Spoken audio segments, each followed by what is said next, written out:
So whenever there is a breach like that, we start questioning the bank whether they are really implementing the security measures that we need or not. Whether do we have to switch to a different bank.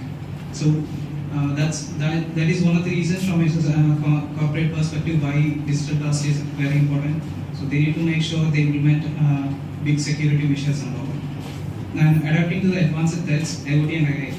AI is booming that everyone is using in a different forms, whether you're just using it to create images or AI portraits, or you're just using it to write mails or drafting some essays or anything like that, or even including personal information.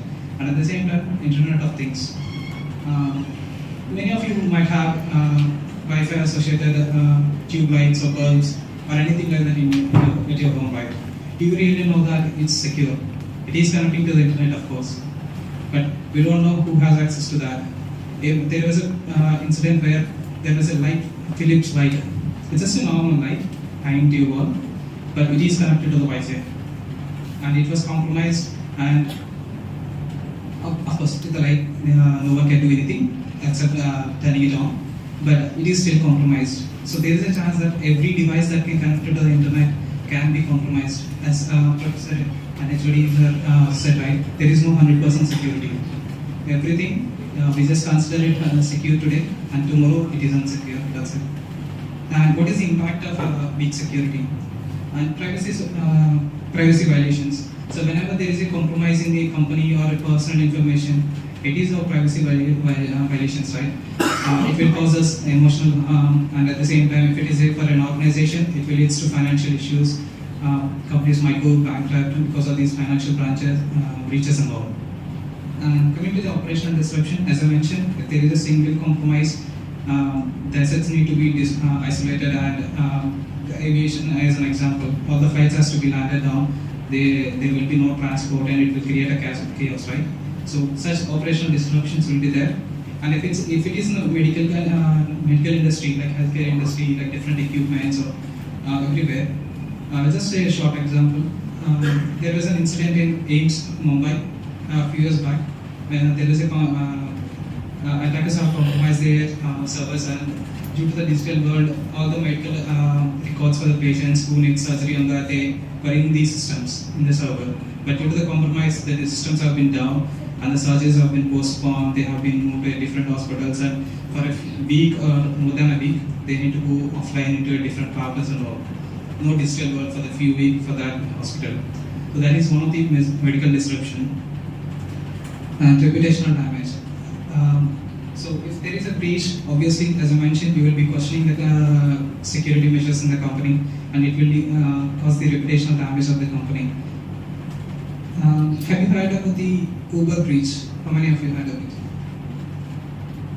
Okay. So there was a breach in Uber. Obviously, everyone uses it. We take auto or car, right? There was a breach in Uber that led because of a phishing mail from one of the employee. So they were able to extract the credentials using phishing from one of the employee, and that led to one of the biggest data breach. And US government and CISA has fined them in millions of dollars. That is one of the reputational damage, and also the financial losses because of that. And then we'll just cover these simple cybersecurity terms in a simplified way. Just few of them so that we can go deep dive into the vulnerability management and all. So vulnerability. Vulnerability is nothing but a weakness in a system that can be leveraged by attackers to extract information or perform unauthorized activities. It can be just a vulnerability like invalid input validation. For example, a specific portal you are trying to access, and it asks for your name. What will you give? You're just giving your name, but it needs to be in alphabetical order, not so. Developers who are developing it should not allow you to enter any kind of alphabets or special characters in it. So you, as a software developer, if you did not implement such activities and such conditions in it, they might be able to hack it just through that. It is a simple name feature. Just a simple block of code that you need to enter your name. But attackers will use that to hack the entire application and entire server, because software developer did not implement the secure conditions. It's called secure coding. So that will be we will discuss shortly in later. And then coming to the CVE, CWE, and CVE. So CVE is nothing but common vulnerability exposure. So whenever there is a vulnerability found in a new software or an existing software or in any application, it is considered as a new vulnerability, and it will be awarded a new ID. It's called CVE, Common Vulnerability Exposure. Something like CVE-2024-44228. It's a unique ID. So you will be able to fetch this vulnerability and all its details using this particular CVE ID itself. So 2024 is nothing but the year, and the rest of the numbers that I said will be followed to the ID. And CWE is the common weakness. Why the vulnerability was found? Is it due to the insecure deserialization, or is it insecure input validation? What is the main cause behind this vulnerability? That's the common weakness. There will be too many, we can't name them all in right now. And this CPE, common platform. So in which application or software did we find this vulnerability? Like for example, Apache. Most of the servers that we use, that the software developers use to host the servers is Nginx or Apache. So if there is a vulnerability in the Apache server, that's the CVE. And coming to on the left, right, you can see there is an organization called MITRE. So MITRE Corporation is an organization in US that is sponsored by FBI, CISA, and few more US government agencies. So the MITRE Corporation is an crowdfunded organization that created a program called CVE program. So whenever there is a vulnerability found in a software throughout the world, it is submitted as a report will be submitted to the MITRE Corporation, and they will award this CVE ID, and it is unique throughout the world. So that's the MITRE Corporation who manages it. And as I mentioned, you can see the CISA, Cybersecurity Infrastructure and Security Agency. So this is one of the primary agency responsible in US America for cybersecurity. They will manage, implement rules. They will oversee all the software industries and IT companies in the US to make sure they implement the security measures. And so CISA is one of the sponsors for MITRE Corporation. And NIST, National Institute of Standards and Technology. So NIST usually combines everything, but it maintains a specific database called NVD, National Vulnerability Database. Whenever a new vulnerability has been added to MITRE Corporation, it will be added to the NVD database. So NVD is a single source where you can find all the vulnerability details. You can just fetch for an ID in the NVD database, you will get all the information. What is the detailed description of the vulnerability, what was the weakness, what was the platform that it is exposed in, and any other third-party resources, URLs, etc. So NVD database is one of the important ones. So just remember, because every organization, every cybersecurity company, every cybersecurity vendor or a solution provider will be relying on an NVD database. And then comes the exploit. So exploit is nothing but a method, a procedure, or even a script that is used to leverage the vulnerability. So let's consider the example that I said, right? It's a log4j vulnerability. Log4j is a logging module that's in the Apache server we use for logging all the activities that are done in the Apache server. So there was a vulnerability in 2021 that was disclosed in this particular library. We call it as log4shell. So it's a remote code execution vulnerability. Nothing, attacker don't even have to do. It's just that if you are using that in your server, attacker will be able to easily hack your server just by using an exploit. It's nothing but a script written in Python or Go or Rust. So that is exploit. And zero-day attack. Usually, when there is a new vulnerability disclosed, right, it will be announced publicly. But if there is no patch available from the vendor, that's considered as zero-day. For example, we all use Windows laptops, right? And then Windows on every second Tuesday of the month releases patches, maybe for 100 CVEs or more than 100. So whenever there is a new vulnerability, Windows did not address, but a security researcher has disclosed about it, that's considered as zero-day. Like usually hackers will have community meetups. They will they will attend an event, and then they will hack into the Windows systems, Linux systems, or Mac OS systems, and then they will try new ways, new methods, and new processes to detect and to find new vulnerabilities. They will disclose its information openly, but until then, Microsoft did not know this vulnerability has existed. So everyone knows this. The information has been disclosed. Cyber criminals like Russian threat actors or Russian Chinese hackers, or they will just leverage this vulnerability. They will just try to attack different organizations like educational institutions, financial institutions, and all. But as there is no patch available from the Microsoft, there is no update. This is considered as 0 day unless Microsoft has released a new patch. But usually Microsoft releases the patches in second Tuesday of every month. It will release a security updates in between, but the main update is released on every second Tuesday only. That's considered as Microsoft Patch Tuesday.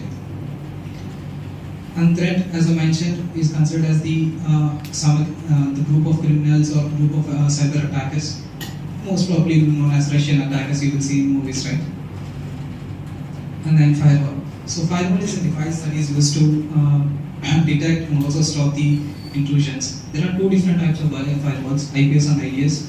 IPS is just is a prevention system. It will try to use different rules configured into it to prevent, to stop the attackers. That's like there is a particular attacker who is trying to access the system. They are just sending multiple requests from the same IP, like maybe 100 or even 1,000 requests in a minute from the same IP. So there is a particular rule configured in the firewall saying that if there is a more than 100 requests coming from a single IP in a single minute, block that IP for certain hours. So IPS will do that. And IPS is an older version, so nowadays everyone is using IPS only. IDS will just detect and just notify the SOC team. SOC is Security Operations Center. We will talk about that a little later. And then social engineering. So social engineering is an act that will make people use social. They will reach out to you over an email, a phone call saying that we are calling you from a bank. We need an OTP to complete KYC. So we need you need to give us, or else your bank account will be seized for a few weeks or something like that. So what we will do? Usually, for example, all of us are educated, so most probably we will just ignore or go to the bank directly. But what will our parents do? Or those are not using digital mobiles and all, they will just say, okay, they will just consider that this is actually a bank. So they just tell the OTP and I will keep my account safe. They will just tell the OTP, and that's how they lose all the money. We are seeing so many news saying that a software developer or a banker from Hyderabad or a farmer lost 90 lakhs, 30 lakhs and all, right? This is all because of social engineering. They are doing phishing attacks, either by calling you or either by sending mails. I would say don't click any links that you get in the WhatsApp or in the mail IDs. Just try to, if something is, people say, right, you can get a 100 rupees Paytm voucher if you just click on it and sign up. Don't click on it. Just go to the Paytm direct app, check if that's really valid or not. If it's really valid, there you will get it. So don't click on the actual link that you get. It's just a fraudster. All you need to do to get hacked is just by clicking on it. Everything else will be taken care of by the link. So be aware of that. As I just covered phishing as well. So malware. So malware is another kind of virus that just keeps infecting systems. It can be just an attachment, like a PDF document in your mail, and you unknowingly you will just forward that mail to your other team members or friends or anyone, right? And it will keep on infecting all the systems that it goes. That's what malware is. And ransomware. Ransomware is, I think, it's a procedure.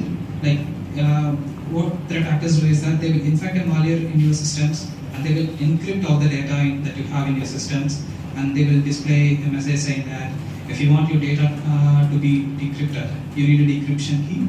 And if you want that decryption key, just pay me $100 million or $100,000 million over a Bitcoins or any cryptocurrency, then I will share you the decryption key. So that's what ransomware is. They want some ransom for the decryption key. We will talk in deep shortly during the threat intelligence. And comes the patch management. So how many of you frequently update your mobiles when it says you have a patch update?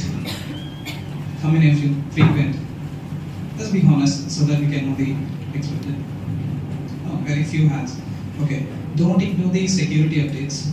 Usually, the updates that you get in your mobiles or laptop, they are not just for the features. Of course, they will include the features, but the security, the vendors, the HP, Dell, or the software vendor, they will show you the update for the security as well. So they will roll out new bugs. They will roll out the safe measures for the new bugs that were being recently discovered and all. It's not just about software systems; it's about the hardware as well.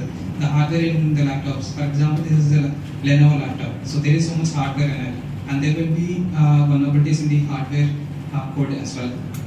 So like the boots and all. The booting, it is associated with the kernel, right? So recently there is a vulnerability in the boot software of all the Windows.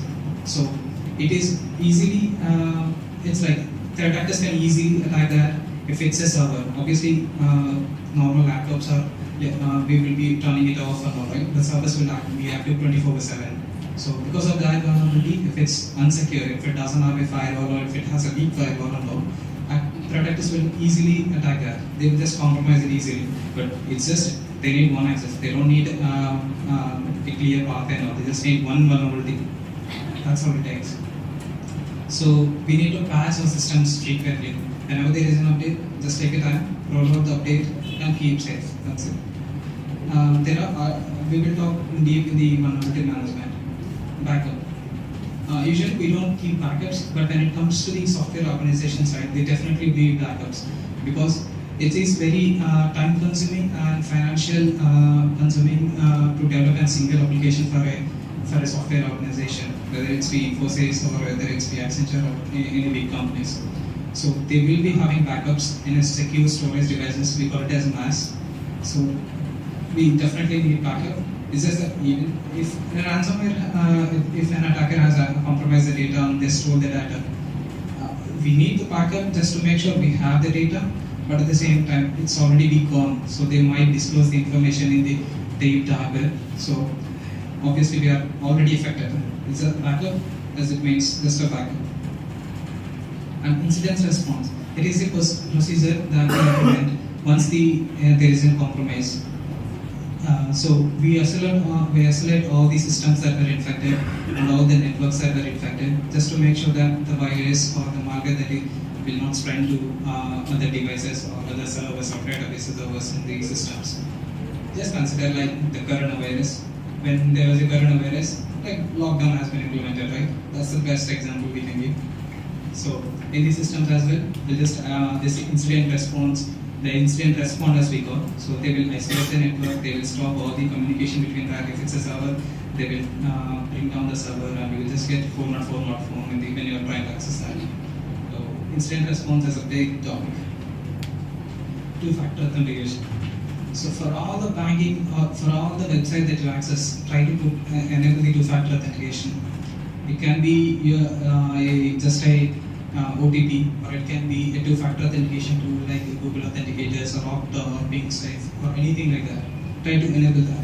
If there is a chance of compromising your password, because people just use passwords like your girlfriend name or I love or something like that, right? Just avoid all that and then enable the two-factor authentication. Even if your password is compromised, you still have protection. No one can get your OTP because you have your SIM. Okay. Before diving into vulnerability management, anyone have any questions? Because vulnerability management, we will dive deep. There will be different slides. We will talk all the stages in it. We will go deeper into it. Any questions? Okay. Good. Okay. Then, so this is the life cycle of vulnerability management. Before coupling all the stages in it, I'll just tell you what is vulnerability management. So vulnerability management is a cyclical process of detecting, processing, and prioritizing and remediating all the vulnerabilities in an organization. As I mentioned, it's a cyclical process. Either it's a monthly or quarterly or even a yearly or a weekly process. You have to do it. That's what vulnerability management is. So there are 5 stages in it. First, discovery. We will discover all the assets that we have, either in an organization, that might be a software company or an education institution or anything else. Even in your home, we will have almost, if you have 4 people in your home, you will have 4 cell phones, 1 smart TV, 1 router, and a few more devices, right? Maybe laptops. So you should know what are the devices that you have. That is discovery. And one second stage is considered as vulnerability scanning. We will detect all the vulnerabilities. We will discuss into the shortly. And the third stage is analysis and prioritization. This is where this will get interesting shortly. And then fourth and fifth stage are considered as reporting and verifying. Every organization will have a CEO, CISO, and a few more executive team. So they should get reporting of all the vulnerabilities or all the assets that they contain, and they should verify this. And it's a life cycle. It will keep on going unless you close the organization. So stage 1 is considered as discovery. So asset discovery is nothing but identifying all the devices that you have and categorizing and classifying all the assets using different tools or different methods. For example, let's consider a medium-sized software organization that's maybe a startup in Hyderabad or something. At least they will have 50 employees, so 50 laptops. If they have 50 laptops, they will have at least maybe 15 or something like that routers, and then at least 10 printers maybe, and then few Cisco internal phones. Let's consider total 100 assets. Okay, and they are a software developer, so they are developing at least 3 or 5 applications at the same time. They have 10 servers, and then they have at least 15 or databases, and then 15 backup servers. The list scale just keeps on going, just for a small organization. But when you consider companies like Infosys and all, they will have lakhs and lakhs of assets. Just the branch of Infosys in Vizag will just have maybe lakh assets, maybe approximately, including all the servers that they deal with. So tracking all these assets is called as a discovery stage of vulnerability management.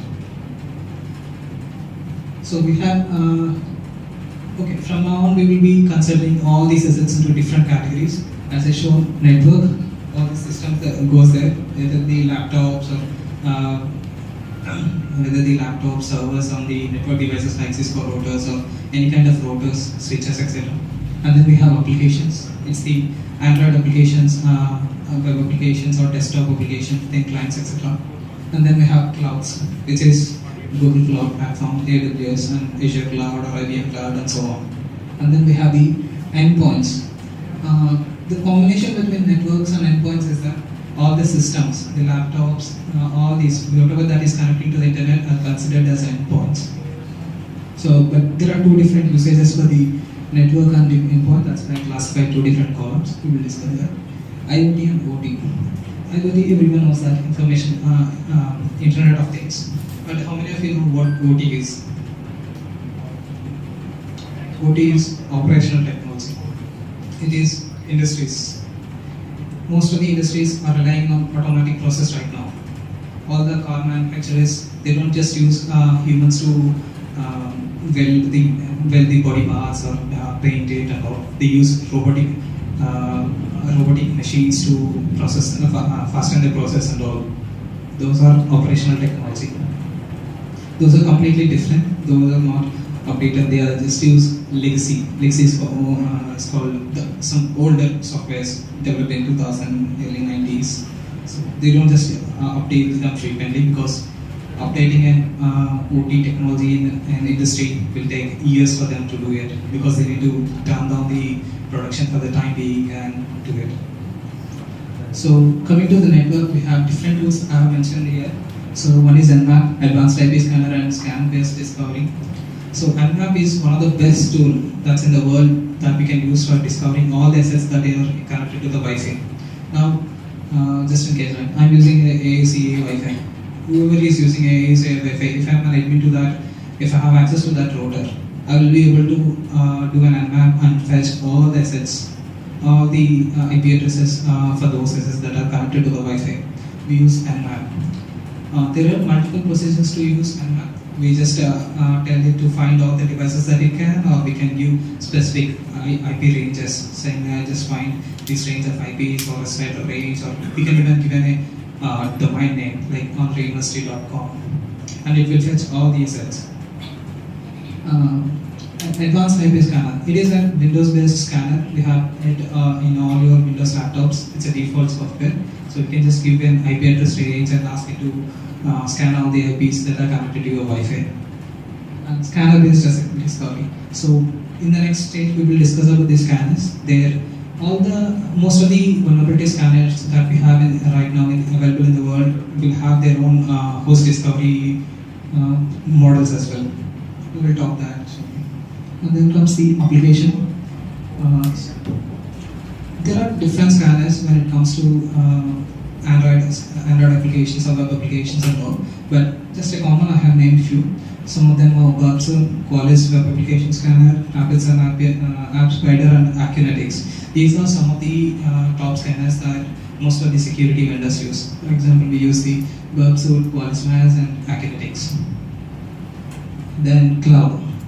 So for asset discovery of cloud, right? This is a third-party company, but the rest of the three that you're seeing, right? AWS Config, Azure Resources Graph, and GCP Asset Inventory.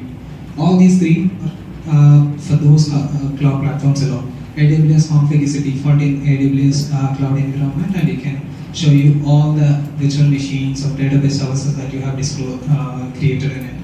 That's in the AWS. And for Azure, it's Azure Resource Graph, and GCP will have its asset inventory. But Wiz is an Israeli company, that's a third-party company, which is a leading platform now for the vulnerability management in cloud sector. So you can integrate any cloud platform into it, not just the three clouds that I named. It can be ABM cloud or different Indian Ocean cloud or anything like that. So Wiz will deploy agents, and it will discover all the assets that are configured to a specific networks. Either it's in internal networks or external networks. And then we have endpoints. So endpoints are devices that are connecting to the internet. So the difference between a network and endpoint, right? We install the endpoints agents in our systems. How many of you heard about the recent issue with the CrowdStrike? Like a few days back, there was an issue, and then all the files have been down, all the laptops have been down, and all the software employees were having a free day. Behind it, very few. Okay, so it's because of the CrowdStrike endpoint tool. It's called Falcon. So it's an endpoint tool that we install in our systems. Even now, I have it. So it will keep on monitoring your system for all the actions that you do. It even knows that I am presenting something now. So it will log everything, and it will also make sure that your asset is part of the asset inventory that the organization maintains. We will discuss further in the next scanning stage. And then we have a few more tools, which is called Ivanti Neurons Discovery, Checkpoint, and Manage Agents Endpoint tool. And then for the IoT and OT, we have only few. There are only few organizations that does operational technology in cybersecurity. Those are Clarity, Armis, and Forceforce. Clarity is one of the biggest, and there are few more, like few Siemens and few more in India as well. And the main reason why we need asset classification and what we do once we discover all the assets. As I mentioned, if we consider a mid-sized organization, we have 120 assets or just consider 150 assets. We need to classify the assets based on different categories. I just named few. We will first classify them based on device type. What are those? We need to classify them based on device type. We will workstations. We don't call laptops or systems in the office normal laptops. We will just say workstations because that's where employees work, right?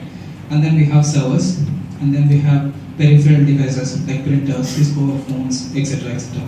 And then we have database servers and few then networking devices like routers, etc. And then the second classification comes to operating system. In a company, mostly it depends The IT team, they give Windows systems a few, they give Mac OS systems to few, and then they maintain Kali Linux virtual machines, they maintain different operating systems. So we definitely need operating system based classification for the assets, because when it comes to scanning, we have to scan it in a different ways. We will talk about that. And then asset status.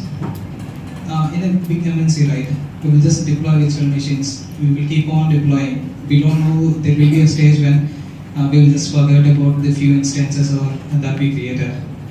So we should classify the assets based on the status, whether those are active assets or those are decommissioned assets, or those are just sitting there, no one knows what that is. So we should classify based on status as well. And regional classification. The best example, Tata TCS. They have offices all over the world. America, Hyderabad, Delhi, and so many places. So what they will do is that they will classify the assets based on regional. They will say that these are the assets that are from the Hyderabad branch. These are the assets from Delhi branch. These are the assets from Illinois US branch, etc. So they will do the classification based on region. And finally comes the asset criticality, which is very, very important. Why is it important? That it's associated with business criticality. What we say, usually all the web applications that you access or the Android applications that you access are connected with the production server. There are multiple stages on the server: production, disaster recovery, backup, and in between UAT will be also there. So out of those different type of servers, production is the primary server which needs to be secure for sure. UAT and other servers will just be accessible from the internal network, like only the employees can access it. But the production server, the IP will be managed, connected with the domain, and using the domain name like underindustry.com, we will access it, right? So the production server needs to be secure at any cost. So it is considered as the very critical asset. In our organization, we will consider asset criticality from 1 to 5, going from low to bottom. So 5 is considered as very, very critical and very important. 1 is considered as least critical. We can bother about that later. Something like that we will consider. Okay. So all the production servers, the database servers, wherever we are storing the public information, all that considered as criticality 5. So very important. And then comes the vulnerability scanning. So vulnerability scanning is a process of detecting vulnerabilities in either in a systems, network devices, or in applications. That might be a normal software or that you install, or just the application that you access. All this. We use automated tools to detect these vulnerabilities. These automated tools are configurations of different plugins, we call them. So plugins are nothing but rules that are configured in these scanners, which will detect the vulnerability. So I will tell you how these scanners work first. So usually, let's consider the Tenable Nessus, as I mentioned under the network and system. Tenable is an organization that works as a vendor of Nessus scanner. There are multiple modules in Nessus. We will use Nessus Essential shortly. I will show you the demo. So Nessus Essential, what it will do is that it has a big library of plugins. Those are rules. As I previously mentioned, like Log4j as an example. So what this plugin say that it will go into the system that we are testing and detects if there is a Log4j library installed and being used or not. If it is installed and being used, it will try to detect what version is it. There will be multiple once it has the library name, once it has the version and all. Okay, we can be sure that this particular vulnerability is present and this needs attention immediately. And then it will create a finding. So we call it finding instead of vulnerability when it comes to vulnerability management. And then it gives us the vulnerability details, where it was found, in which system we found, and what was the library, exact library, what is the file path in it, where this particular library was stored in the laptop, all such details. So when it comes to the scanners, right, these are very costly. Usually scanners are license based, most of the organization, because there will be so much work going on behind developing and maintaining all these scanners. So most of the scanners that you are seeing here are paid ones, licensed ones. So organizations, all the big organizations who are doing vulnerability management for their laptops, we will be using this. Tenable Nessus, Qualys, and Rapid7 inside VM. There are a few more as well, but these are some of the top scanners for the systems and the network. And then comes to the web application. So we have the Iconetics, so OWASP, SOC, ZAP, and Sneak, Record, and checkmarks. In network, right, we will just do normal scanning, but when it comes to the application, there are different types of testing in that, in the application. We do dynamic testing, we call it DAST and SAST, static testing and dynamic testing, and there will be a different as well, it's called AST. So depending on the requirement, we test it. Dynamic testing is nothing but once the development is done, we deploy the software in the UAT environment and we do the testing with the DAST tools. Like if you see, there is a tool called checkmarks at the bottom. So this particular vendor has both the tools, DAST and SAST kind of tools. So we use that tool and it will scan all the possibilities. Like you just have a simple application, you will just enter your phone number or just a few details and create a beautiful picture of you, like an ID card. That's the only feature in the application. But when you scan that particular application, the scanner will show you too many vulnerabilities because it won't just check for the vulnerability, it will check for the insecure coding as well. As I mentioned, wherever you are entering your name, if the developer did not add conditions, not allowing the special characters or not allowing the numbers, this will say that's a vulnerability. It's free, anyone can download it, you can test it, some of the applications. You won't be able to completely scan it because scanning is a licensed module in it. But you will be able to test it. You can do so many things with the Burp, so that will be a different complete session itself.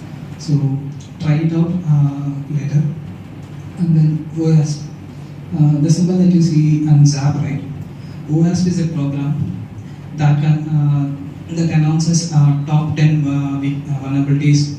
I mean, not on a specific website, but what kind of vulnerabilities that are top trending for the last 1 year. Every year it releases a report saying that these are the last top 10 vulnerabilities that are found in different applications throughout the last 1 year.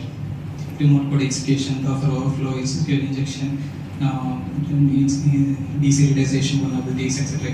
So it will give you the report contains so much matter that you can get a complete understanding of all the top 10 vulnerabilities. That's OWASP. And at the same time, the same organization using all these data, they have created a scanner. It's an open source scanner. It's called OWASP ZAP. Some of you might be developing your own applications, right? You can download that OWASP ZAP and use it to scan your systems and then enhance the security in your system, in your application as well. And then comes the cloud. So as I mentioned, Wiz not just does the asset discovery, it scans the entire environment. It scans for the vulnerabilities and mainly for the misconfigurations. Usually when we create an EC2 instance in AWS or any virtual machine in the cloud environment, right, what we will do, we'll just select the required systems, we will select required configuration and then create it. But mostly everyone ignores the security net. We need to make sure that the virtual machine is isolated. We need to restrict specific protocols from it. We need to disable the RDP, FTP, and such protocols from it. So all those misconfigurations will be detected by the Wiz. It is a cross-cloud platform, so companies don't just use single cloud. It uses multi-cloud. So all those can be scanned with the Wiz. And the next one is Prisma. Prisma is from the Palo Alto. Palo Alto is one of the biggest tech leaders in US. It has firewalls, it has cloud environment, it has scanning tools, cybersecurity, everything. So Prisma is one of the biggest tools. It's a little bit costlier, so most of the companies will be using it, but depending on the budgets. And then we have the Microsoft Defender. Every Windows laptop has its own Defender. It's in default. You just have to make sure the Defender is enabled in your laptop. Previously we used to install the McAfee antivirus and all, but right now we are not even using it. We don't even have to use it. Defender has so much capability that it can detect if there is an exploit being running in your system or if anyone is trying to attack something like that. But when it comes to the organizations, they use Active Directory and domain control. So Microsoft, whenever we are using Active Directory and all, right, we have a cloud platform of the Defender. So with the cloud platform, we will be able to manage all the systems and the vulnerabilities in the Defender. So Defender will be used by some of the top companies as well. Even though they use a third-party scanner, they will still use Defender. And then comes the Orca Security. It is one of the other provider. It's a well-known provider as well. And then a few characteristics regarding the vulnerability scanning, right? We need to, whenever we are scanning, we will consider all these, like scan policy and scope. So scope is nothing but the assets that you have discovered in the asset discovery process. All the assets are considered as scope. We call it like, as I mentioned, we need to scan all the network assets and system assets with a different scanner, and then we need to scan all the applications with a application scanner, right? That's why we were classifying in the first step. Like in the asset discovery, we are classifying with the different characteristics, right? So here we are doing different type of scannings. So those are considered as different scopes. Network scope is all the systems and servers. Web application scope is all the applications and Android applications and so on.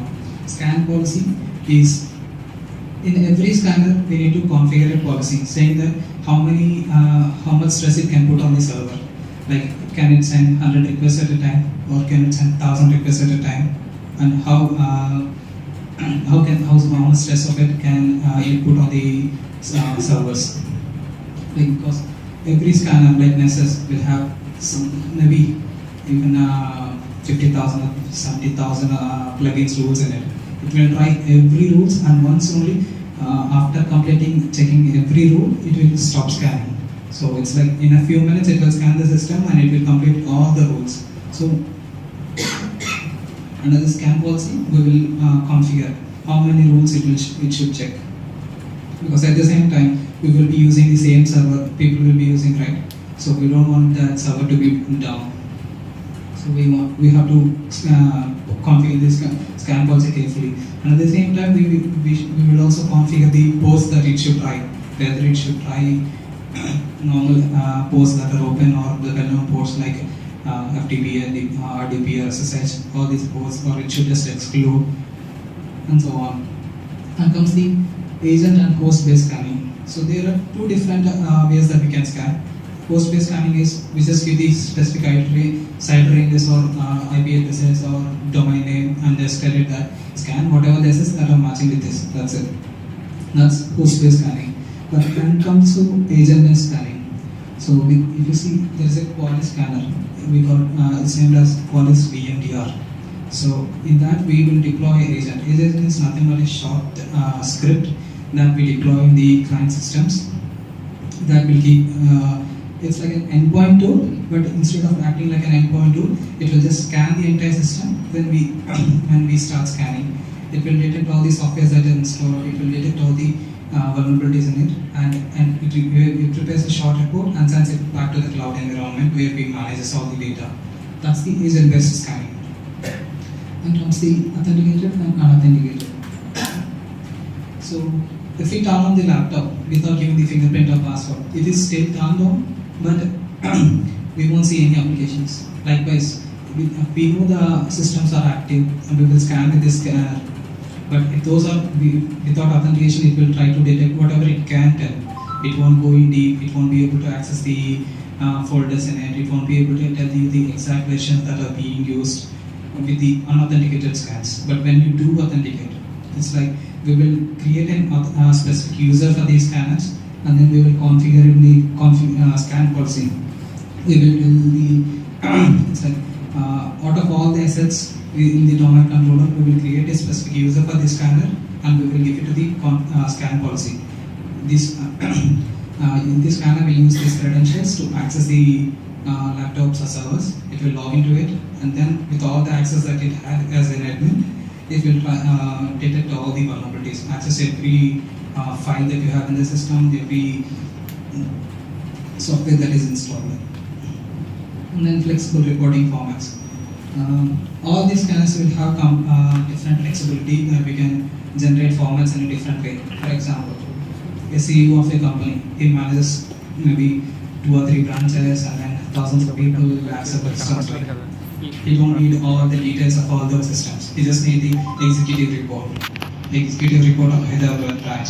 So, and then the software developer needs the technical details. Where is the vulnerability in this specific application? Where is the vulnerability? What is the possible cause and how can we remediate the vulnerability in the application? Same for the IT teams as well who remediate the vulnerabilities. So we will be having different flexibility to generate reports in different formats, executive report, development report, and technical reports, and at the same time formats as in JSON report, XML, PDF, docs, etc. Everything.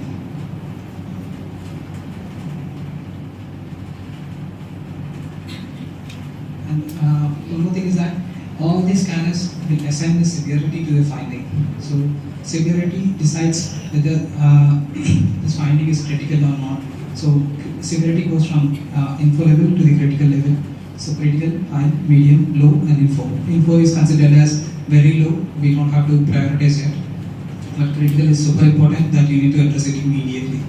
So all these scanners will have their own configuration, and it will give a lot of severity for the vulnerability based on different factors. What is the level of easiness that attacker can exploit it easily? It's like Log4j has 10 out of 10. It's like security research even give above that if it's allowed. So it's a very, very critical vulnerability, so they gave 10 for it. So if it's a 6, it's a medium vulnerability.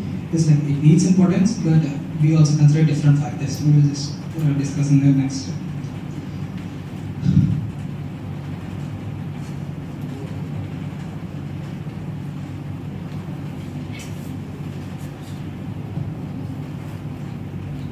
Stage 3 is analysis and prioritization. This is one of the biggest important step in vulnerability management, where different organizations will have individual teams just to analyze the vulnerabilities and prioritize and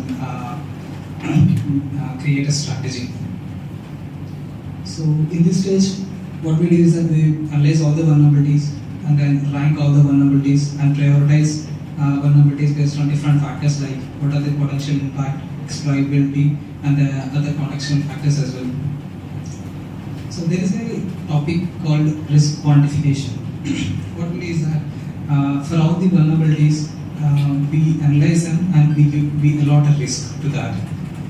So in the organizations, obviously, based on the organization's rules and their policies, right, they will create their own metrics, and based on that, they will allot a risk to that, saying that, okay, there is a vulnerability in a particular production server, it is crucial to us, so let's allot a risk, calculate risk to that. The risk will be calculated, as I mentioned, different factors, production server or not, what is the server, whether it's a publicly accessible server or not, or just an internal server. If it's a publicly accessible server, does it contain any client information, or does it contain any public information like personal details, addresses, etc. or not? And at the same time, what happens if someone hacks it? If it is down, how much will be the business loss, how much will be the reputational damage, etc. All those factors will be considered while allotting a risk. That's called risk quantification. So all the companies who do vulnerability management, they do risk-based prioritization. It's a process that they prioritize vulnerabilities based on the risk that they calculated. So usually, as I mentioned, like 150 computers, 150 devices. So out of 150 devices, when you perform a scanning, maybe you will get at least 1,000 findings. What will you prioritize? Which finding or which system will you prioritize and remediate faster? With a short scale company, as I mentioned, 150 devices, they will have maybe 1 or 2 IT teams. And which system will they prioritize? Like, will they prioritize the CEO system first or the manager system first? No, they will prioritize the system that has highest risk, whether it's a server or whether it's a system, whether it's a laptop who is developing the critical applications, something like that. But when it comes to different large-scale industries, right, they will have that 1 lakh assets for sure, and 1 lakh assets will bring at least 1 million findings.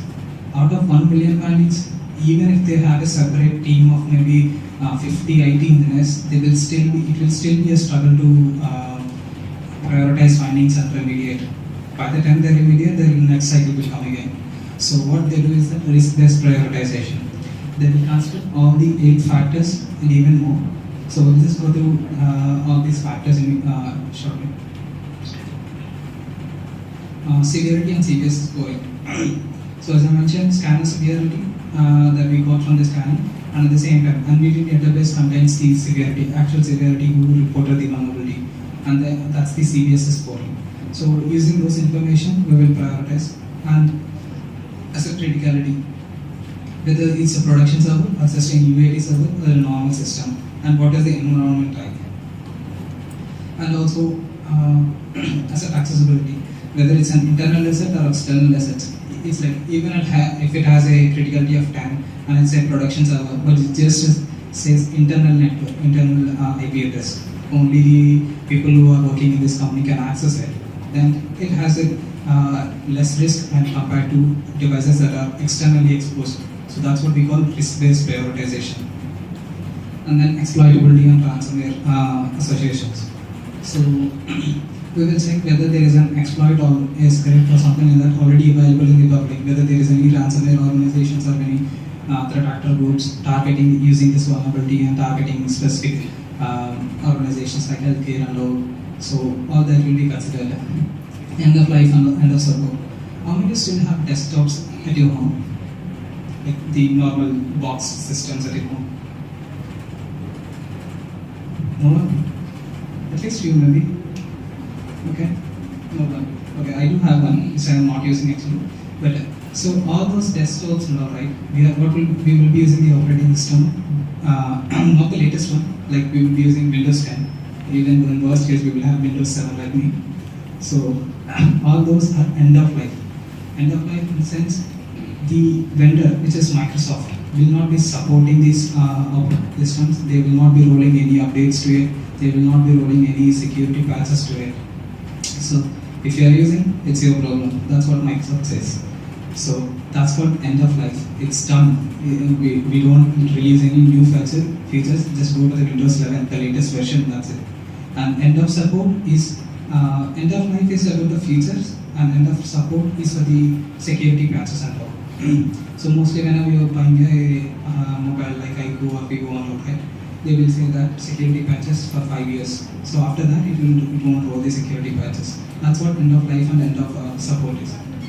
And then service level agreements. So every organization or the contracts that we do as a service provider or a vendors like scanners and all, right, we will have service level agreements. And even inside the company, we will say that without specific rules, running a company is a different thing. So they will say that the IT team will have specific rules saying that if there is a vulnerability, it is serious and needs to be prioritized, and if it's a critical one, it needs to be prioritized and remediated in 7 days. So that's the service level agreement. In 7 days, if it's not remediated and closed, it's there will be a fine or something like that, and it will go through the CEO, etc., etc. So every different category, they will create a service level agreement. Critical finding 7 days, high finding 40 days, medium finding 30 days, and low on info can be 100 days or something like that. And available patch. So just let's consider the Microsoft as an example as well. It's the simplest system that we can roll down the patch. Even it has hundreds of vulnerabilities, we can just update the Windows operating system and close all of them at once. That's what the Microsoft patch is about.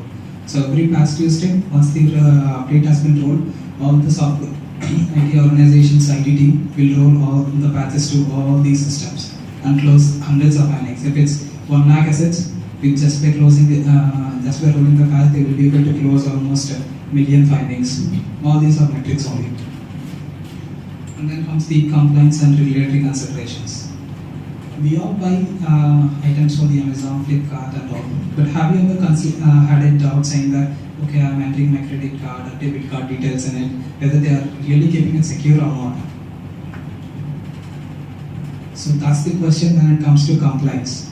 Compliance is that these companies make sure that the devices that are associated with finance or associated with public information are secure, and it's not just that they do it, they have to report it. There is an organization called Payment Card Industry, PCI. So PCI manages all the debit cards and the credit cards from Visa, MasterCard, American Express and so on. So Amazon, Flipkart, these guys have to test all the systems Like what we do in vulnerability management, generate a report, test it, and submit the report to the PCI. And once and only once the PCI agrees saying that, okay, you got a specific score, you are agreed to do the transactions for the next month, it will be monthly. Only then Amazon will accept the cards next month. Until then, it's not allowed to use the credit cards for doing transactions in their website. That's what PCI DSS compliance is. And it's not like every company can do their own compliance. They have to get certified from the PCI industry and all, or they should get the compliance done from the third-party companies like us. Okay, coming to the risk-based vulnerability management platforms. So we have almost we took so many examples, right? Let's just consider that 1 lakh assets, 1 million findings. How will we manage it? Like an Excel file, a PDF report? We can't. And then it comes to different teams in different regions and all, or different categories that we discussed, operating systems, asset criticality, etc., etc. Managing all those in normal Excel files and all is not going to happen. It's very difficult. So we will be using risk-based vulnerability management platforms. These are platforms that were developed and maintained by different organizations that companies buy and insist their scanning data, all the reports into these platforms, and they manage their vulnerability management in it. So Tenable.io, the Nessus owned company, they have their own vulnerability management platform. Ivanti Neurons, Qualys, Rapid7, Kena Security, and ESOF. So these are some of the few risks.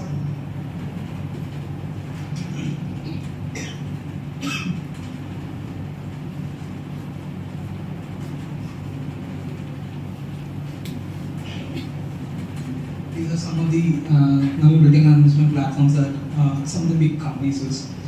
Here we use the Ivanti Neurons for risk-based vulnerability management, Tenable.io, Qualys, Rapid7, IBM. So these platforms have vast capabilities. Like we can ingest the data, we can manage millions of findings in it. We will be able to close the findings. It's like once we have all these assets, every cycle we will ingest the data into it. And these platforms will process data and tell us, okay, it will even, using an AI, it will suggest what are the findings that needs to be prioritized.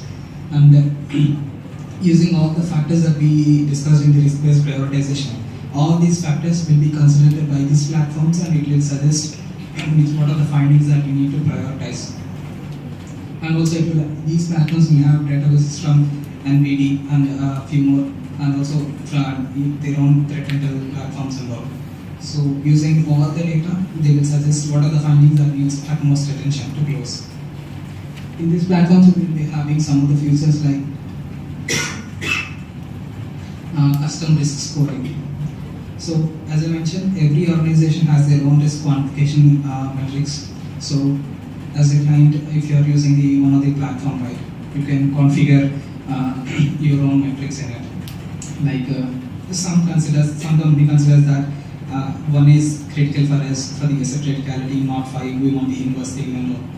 But some companies use 5 is most important, and 1 is the least working for us, something like that.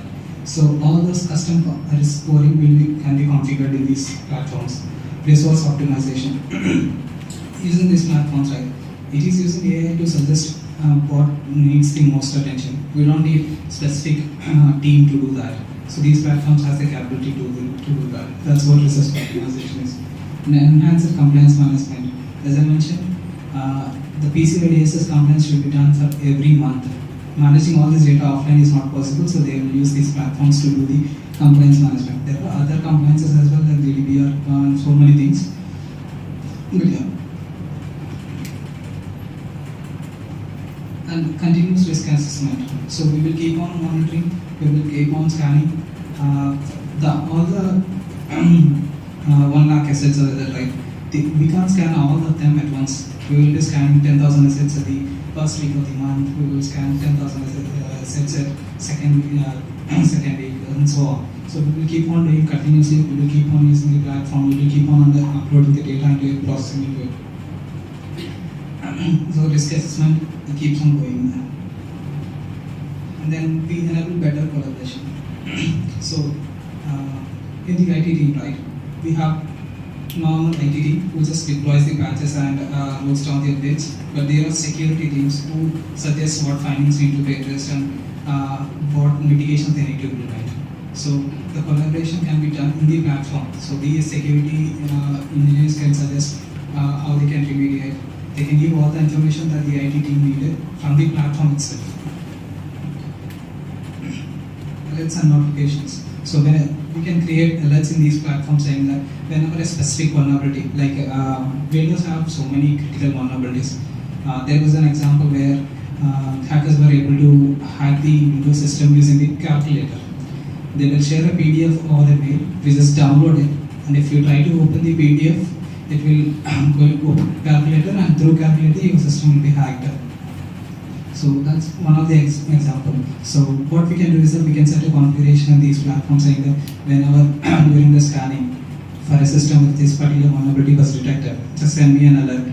Send alert to the primary owner who is responsible for using it or securing it, and they will get the notifications. It's like a real-time notifications. So companies will be using very dashboards for all the metrics. We can't just go through every findings and all, right? So we will be using dashboards in this platform to understand how many findings do we have, what are the total amount of findings that were detected, how many critical findings do we have, how many are associated with some Chinese threat actor group, or how many are associated with cloud ransomware, etc., etc. So all those things we will manage through dashboards. These will have so much capabilities that we can customize and we can submit reports to the CISOs and all. That's for the reporting as well. We can generate reports from the Scamnest and at the same time from the vulnerability management platforms, because these have so much capability that we will customize anything in it. And there is one thing here. For example, every month we are scanning. This month we got 1 million findings. Next month we scan again. We have reports, maybe some 900,000 findings. We need to know what are the 100 findings that were closed. Will we know it? Do we manually go through everything?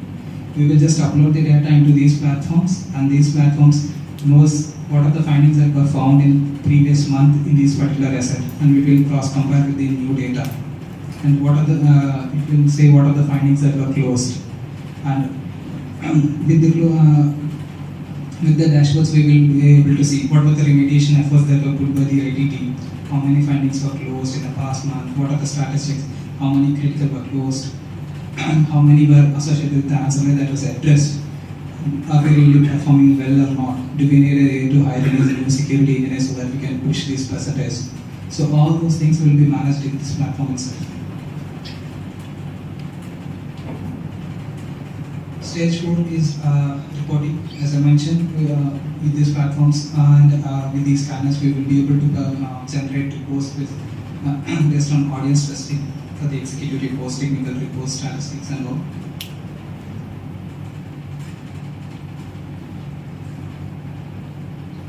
So when it comes to reports, there are few metrics every CISO or the CEO wants to know. Those are called total vulnerabilities detected, like how many findings were identified, how many were resolved, breakdown by severity, as I mentioned, and then mean time to remediate. So this is one of the factors that shows your team's capability. It will say how many days it takes for you to close the findings on an average for a different severity that we call. Like for critical findings, if it says 30 days, that's the average time that your team is taking to close these findings. So definitely that CISO needs to hire a few more people and then improve the timing. Because critical, according to the service level agreements we discussed, 7 days. So they need to improve this mean time to remediate. And then they also want to know that in the reports how many were trending. Were there any recent attacks? During the Russia-Ukraine war, right? They were fighting there, and all the cyber teams, all the security teams were fighting with their laptops. Because whenever there is something happening in this world, like the Russia-Ukraine war, all the threat actors will be active. That's when they will be most active, and they will target government organizations and all. Even day before yesterday, when President Trump was taking the presidential oath, right? All the different threat actor groups like Russians, Chinese, and all. they will target US organizations. That's when the employees will be least active. So that's called that will be considered as trending and ransomware associated. With the threat intelligence, we will be covering that why how we can find the findings that are associated with ransomware and all. And same for the exploit. All the exploits like for Log4Shell and all, they are just publicly available. You can just search for Log4Shell exploit in the Google and you will see a GitHub page saying that this is the script file, the Python file or Rust file. You can just download it and use it. So all these exploits, whether it is really available publicly or not, that's one of the factor. So CISOs definitely need this metric in it. Risk acceptance. So you develop software applications, right? In those, you will use so many libraries. There will be vulnerabilities in these libraries, but what happens is that the libraries contain specific features that you intend to use. But if you update it, the updated version doesn't have this feature. So what will we do? We just we will accept the risk, saying that okay, this is a minimal finding that we have with the risk. So, but we still need the feature until we have a new version of it developed and all. We will just accept the risk. So CISO will keep an eye on it, like how many findings we accepted and what is the solution. Are we going to really get an entire software development team to redevelop the entire thing, or we will just depreciate the entire thing? So all this will be considered as risk accepted. Remediation trends and available patches. So in the reports, we definitely need how many findings we still have in our system that has available patches. It's just a patch that we need to roll down or close the findings. And by the end, if the finding is still open, why? Because we still have the patch available, but we were still unable to close it. Why is that happen? So CISOs will look into that and add additional teams or work on it to make sure the findings with patches will be rolled out on time. So every patch Tuesday, once the findings are there, every software organization will start working on it. They will roll down patches shortly. The faster, they're good. If they are taking too longer, they will be prone to attack. Verification. This is the last stage of vulnerability management. So most probably, like in simple terms, verification is nothing but validating the findings that we have remediated are really closed and ensuring security. So we will go through all the stages of the vulnerability management that happen, what are the efforts that we have put in, and then we will verify. Did we really did good, or do we have to improve specific categories, or how can we improve the security posture, or what better strategy we can come up with. So, for example, as a security vendor, right, we do vulnerability management as a service. So third-party organizations come to our organization and make a contract saying that every organization doesn't have the vulnerability management specialists. So they do have security engineers, they do have IT team and all, but they don't have vulnerability management specialists who can create the better strategy and risk-based prioritization. So they will come to us and they will ask us, help us with this data. So we will analyze the data, we will help them based on their risk quantification, and then we will suggest what are the findings that need utmost prioritization. So that's where we as a service providers, we will verify the entire process. We will get to understand the client's environment. We will understand how many security engineers are working, what are the tools they are using for patching, everything. And based on that, we will take measures to improve the entire vulnerability management lifecycle. And once the stage 5 is almost done, we will reach the stage entire cycle again, and we will just go to the first step again. Because consider quarterly scanning. Okay, you start scanning in the first month. Once by the end of the month you have scanned all the systems, you have the details, vulnerabilities and all. Second month you will work on it, close the findings. Third month you will report, validate everything. By then the cycle comes again. So fourth month you need to start the discovery again. In these 3 months, you might have new employees coming in, you might have new older employees leaving the company, you might have new virtual machines spun up, or you might have new databases, new servers, etc. So it's mandatory. We need to start again in the stage one, asset discovery. Again, discover all the assets, classify them, scan them, prioritize, close the findings, and then revalidate. So this life cycle goes on. And the main reason is that the vulnerabilities identified are increasing every year. So today we will just consider, okay, I have updated my mobile, so there is no new patch available, it's done. But tomorrow, by the time you wake up, there will be a new vulnerability. So every day, there will be thousands of vulnerabilities that are being added to the MITRE Corporation's CVE program. And the assets as well will be re-evaluated because we will be adding new assets and all, right? So this is the vulnerability trends graph. For example, you can see, right, in 2014 we had 7,700 something so vulnerabilities that were recorded. That's when the CVE program started. Before that we will be having so many, but that's when they started recording it. So the number kept on increasing even though we are after closing all the findings. We have more engineers, we are using AI to develop the software securely. But we are also increased using the number of applications, right? So we kept on increasing, and in the last year we have around 36.9k findings. So it was too huge. And this year already we started working on the new findings that were disclosed. So this trend goes on. So vulnerability management is the only solution to keep track of all the vulnerabilities. I'll just show you the demo of Nessus Scanner. Just give me a second.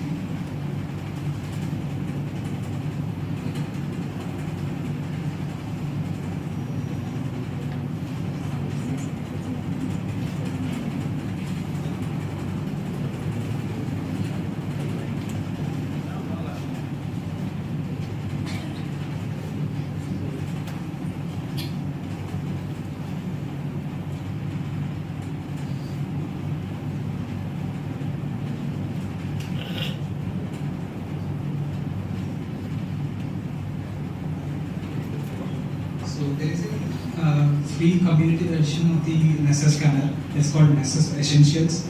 If you want to try, you can go to the Tenable download section and download the Nessus Essential. But as it's a free version, you can scan only 15 assets with it. It's like a sample. So I have created a virtual machine and installed this particular scanner. I'll just bring it and show you.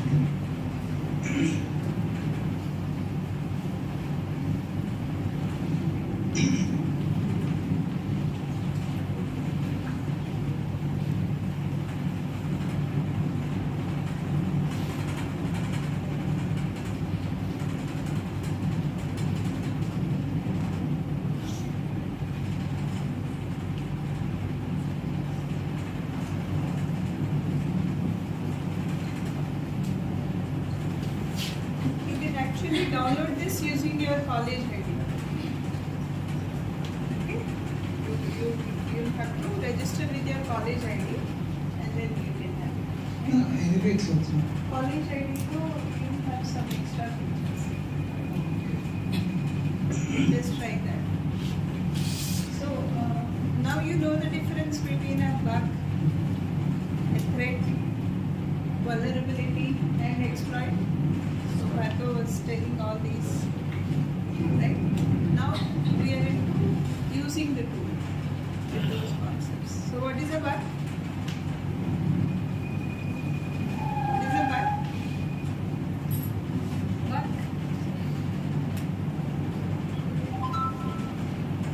Yeah.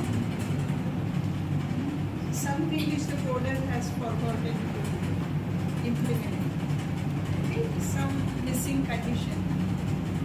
Okay, if something is true, then a code is written. But for else, it will not happen. Some kind of a. Okay. Then what is a threat? What is a vulnerability? What is the difference? He just told.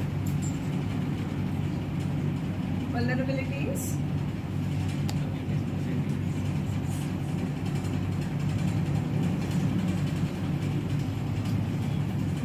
So the window door is broken, the grill is loose, That is vulnerability. Okay? And what is the threat? If the door is weak, the grill is weak, it can be unscrewed. What is a threat? So somebody can easily open it and get it. That is a threat.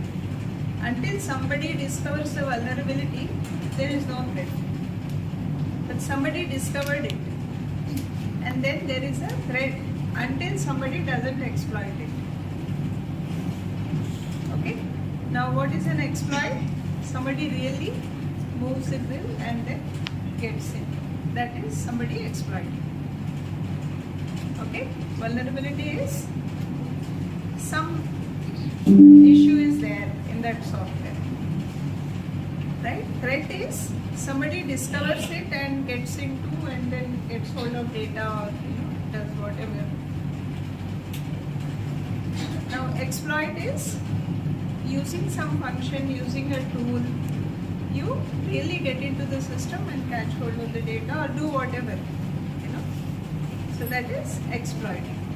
Now it is trying to scan vulnerabilities. So where are the vulnerabilities now? They can be in a Word document, Word software, they can be in the operating system, they can be in any of the apps.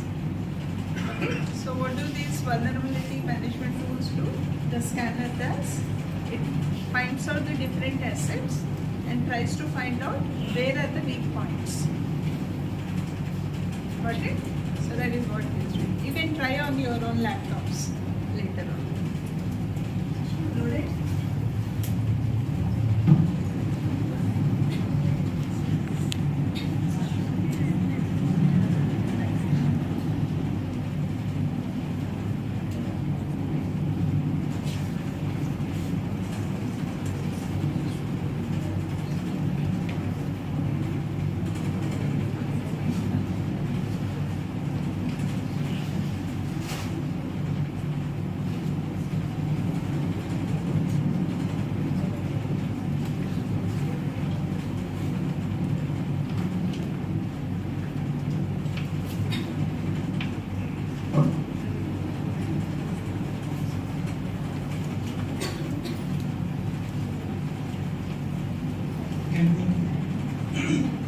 Okay, so this is an Essentials GUI.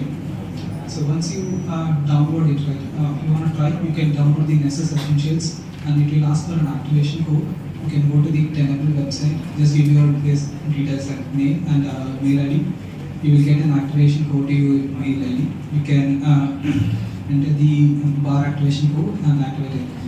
But it's a big file, so it will take few hours to download all the plugins. As I mentioned, there will be thousands of plugins, so it will download the plugins, compile it, and make it run. I have already done the process, it will take too many hours. So in this way,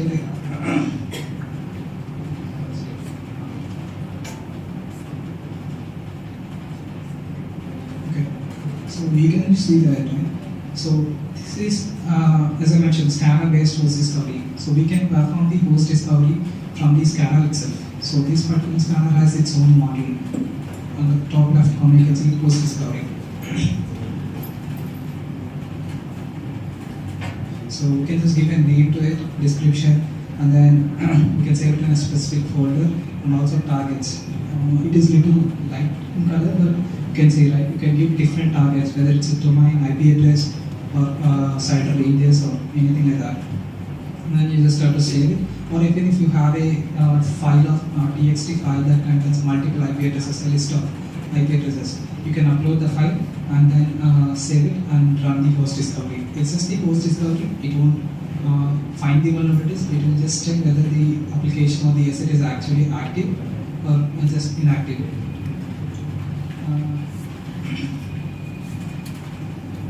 So this is Damn Vulnerable Web Application. It's an open source project.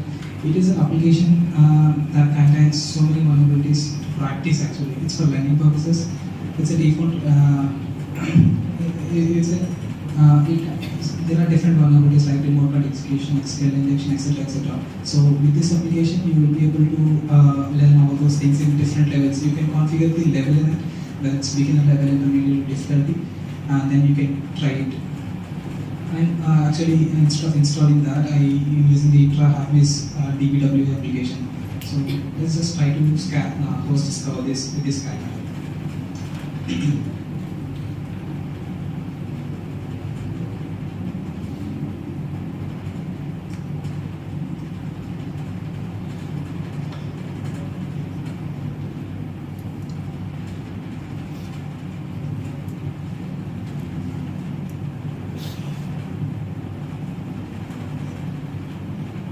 Okay.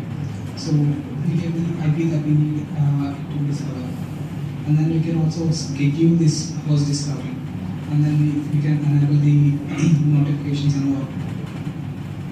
So this is where the scan type is, whether actually we are just discovering host enumeration, whether we are trying to see if it is active or not, or we want to identify what is the operating system running in it, or what are the ports that are active.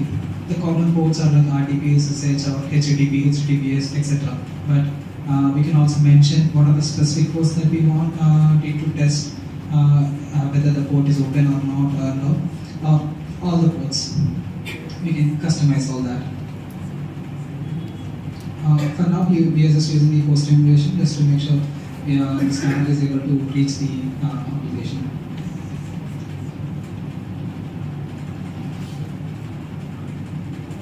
So we have saved it. Now we will just run it.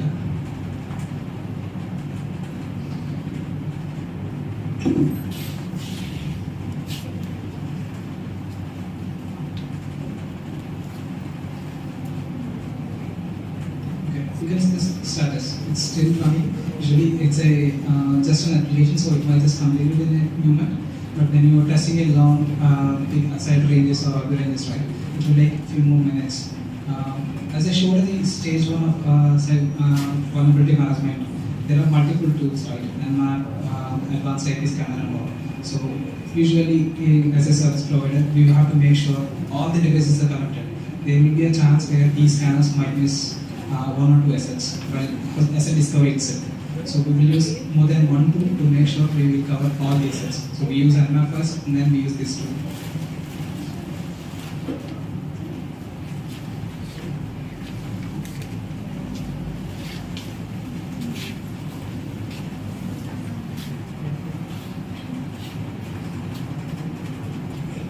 So it's still doing it, but we already have the ping information from it.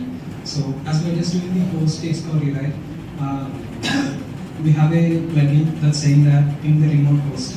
So try to access the host, and if it is active, it is getting a response. So we were able to check that the asset, the application is accessible to the scanner. So now we are good to scan it.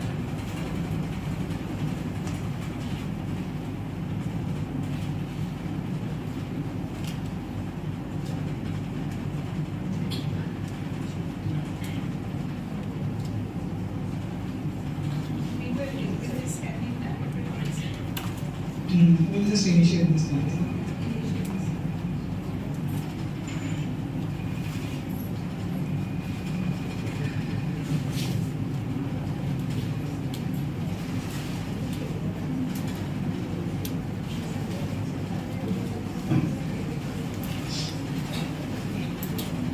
If the IT system usually only shows something to someone, it will keep on working.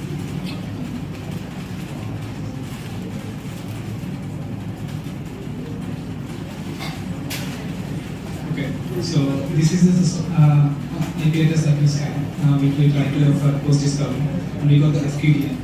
So this is the full domain where this particular system is, this application is hosted. It is hosted in an AWS environment, so we got the actual FQDN, and then we got confirmation from the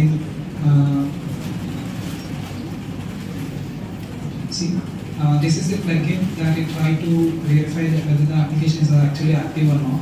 So here you can see the output, the host is up. It tried to send the ICMP package for pinging it, and we got the response. So it is active and we are good to scan it.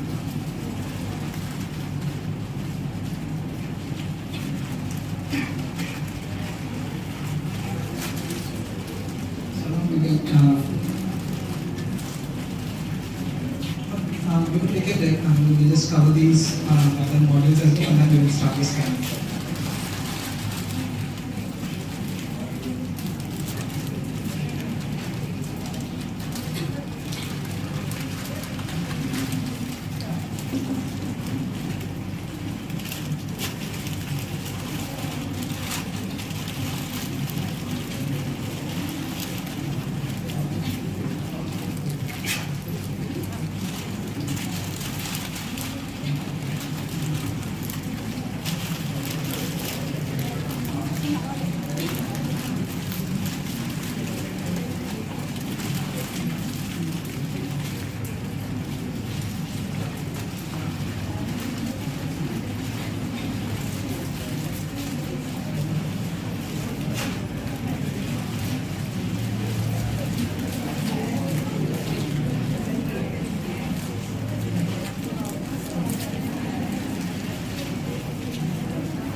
If anyone needs water, it is available at last. You can take water.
Do you have your laptops with you? No? Okay. For lunch, where are you going then? Hostels. Okay. How many laptops do you have? Like, who has a laptop here? One. Hostels కి వెళ్ళే వాళ్ళు తెచ్చుకోవచ్చు కదా?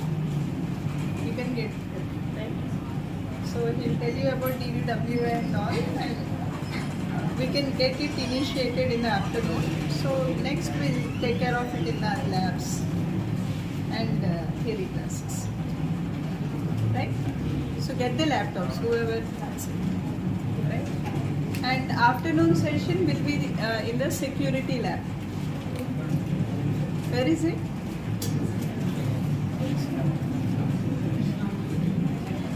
It is present in the NCRC first floor. Okay. NCRC first floor. NCRC first floor. You come there. Sharp at 2 we'll start. So he'll finish this, and then you can have 1 hour, 45 minutes to 1 hour break, have lunch and come back. Right? We can start the session in the lab.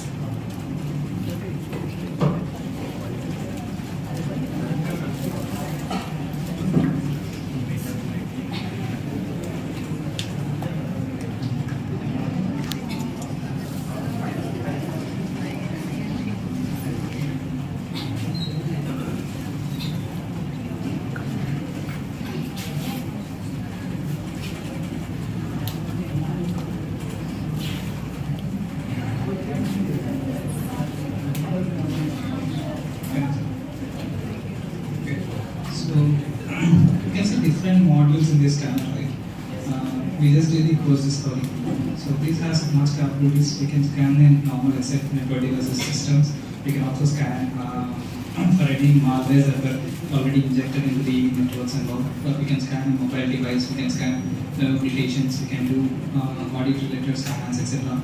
So there are so much capabilities, but some of these are licensed, so we can't perform some of the scans. What we will do is that we will do a web application test.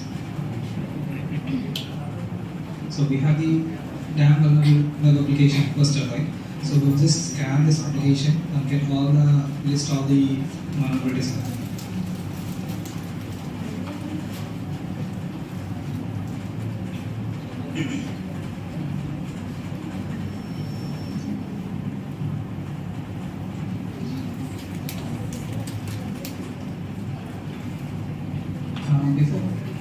Okay, we'll just initiate the scan.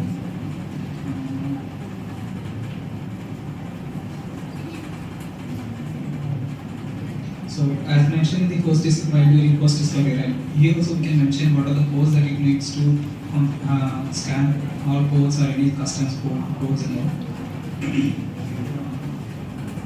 So we are scanning a web application, so we can do a quick scan or we can do a complex scan and scan for all the vulnerabilities, or scan for a specific vulnerability like SQL injection or any other specific vulnerabilities that we can mention. So if you see here, right, we have the general settings. Another web applications, it will start scrolling after this slash. After the base URL, it will find all the different web pages that it has, whether the login.php, whether there is an admin.php or anything like that. First it will crawl all the pages. There are open source tools as well to crawl that, like Dbuster and all. So this tool will do the crawling and then it will crawl and then it will scan it.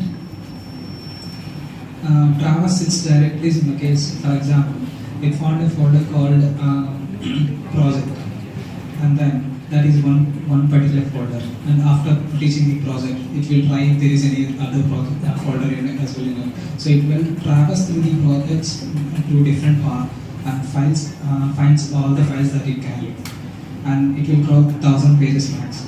Because this is essential step 3 computation. But when it comes to Nessus Professional, it will crawl unlimited. There will be no limit. It will crawl all the pages of the application.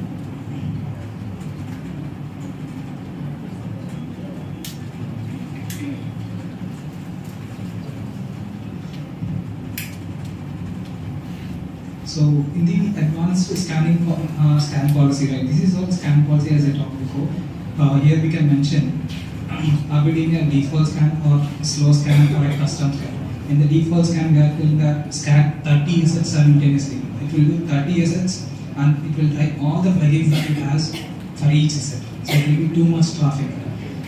Usually, in the negative side, what happens when we do a fast scan, right? For example, there is a resort or something like that. They have one office and then they have 10 resorts and all. They need booking.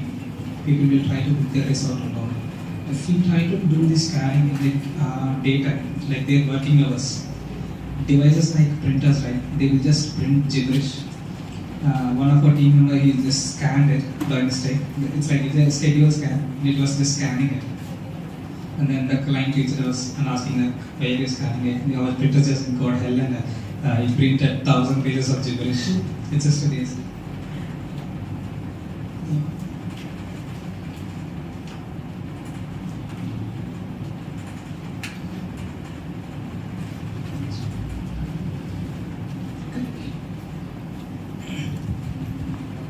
So we will schedule the scans and at the same time it will scan 30 simultaneous nodes. Even though here we are just scanning one application, so we are good.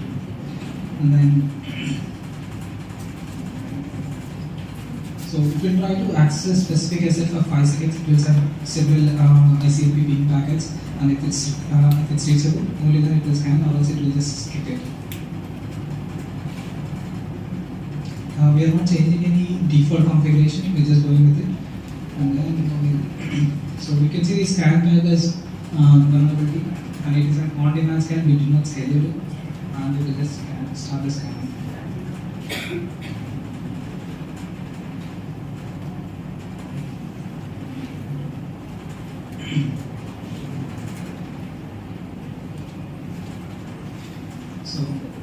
the scan has started, it will move on. Once it gets completed, it will let us know.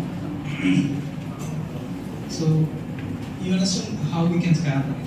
So you can install this particular tool in your laptops, go home, and then connect to your home Wi-Fi. Obviously, everyone has Wi-Fi and smart TVs, right? And once turn on all the devices that you have, your mobiles, your laptops, your TV, etc. Connect to the Wi-Fi and do an Nmap or an host discovery. Then discover all the access that you have and then scan it. You will be you will see all the vulnerabilities, right? You will check mostly you will definitely see the TV because even though we use latest smart Android TVs, they say Android 9, Android 8, Android 10. Those are older Android OS versions.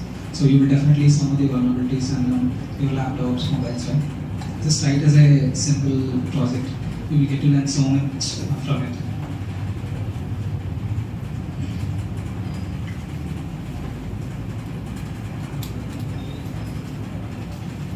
In the meantime, we'll just scan it, we'll just cover the plugin rows.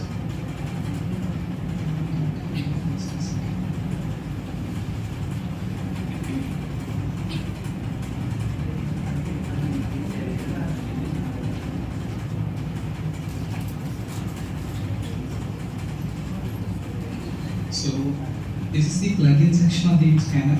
So we can see different family of scanner plugins.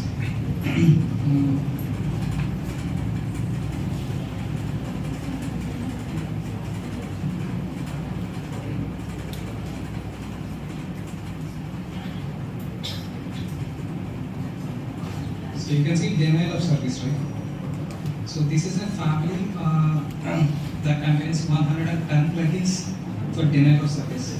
So it tests different different firewalls and different tools that has vulnerabilities and all. So you can see many are related to Mac OS, Linux, network services, OpenFire, OpenSSH, firewall, parallel to firewalls, and so on, right? This is a family of plugin that contains 110. It will check all 110 plugins. It will validate all the vulnerabilities. So we have all these different families. This is how the plugin is. And on the right side, you can see the plugin ID, right? This is a unique ID. Because we are using Tenable Access, we can just go into the Chrome, fetch for a specific plugin ID, and you will get all the details. Which finding is it associated with? What are the CVEs that it will detect? What is the affected product? And actually, how is it finding it? What are the libraries that is using? So all these details can be found using this plugin IDs. Every scanner vendor, like Qualys, Rapid Scanner and all, will have their own plugin set, will have their own plugin database.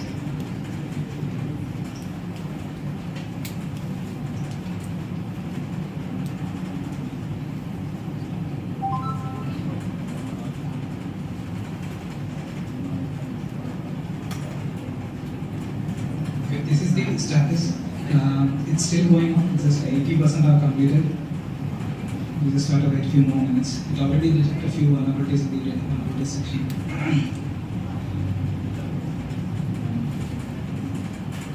We'll see again.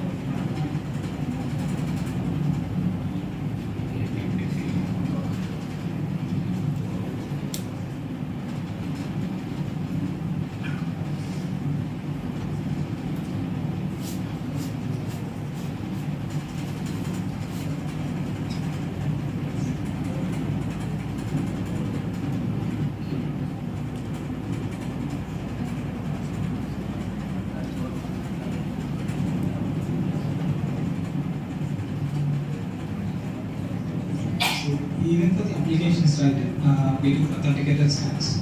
If you see, most of the applications will have login portals.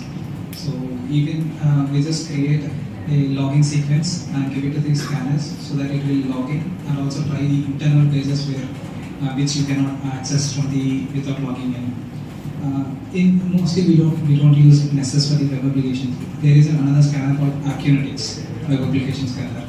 So we use that scanner. It is is completely for the web application.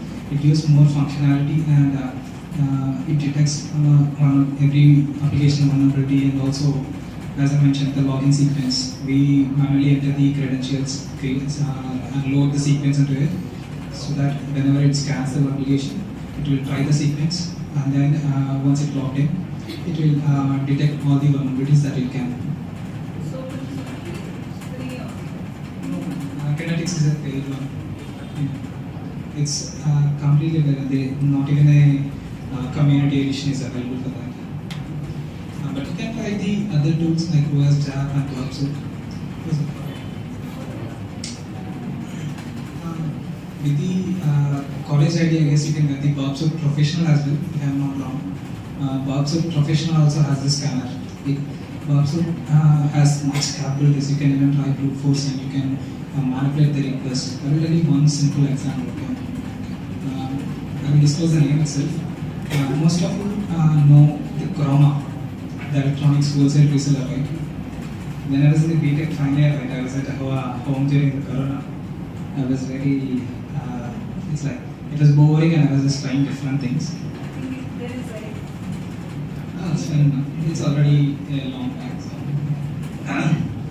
So in that, I discovered a flaw. It's very funny that the Chroma is a big company, but it has a small flaw in it, but which has a big effect.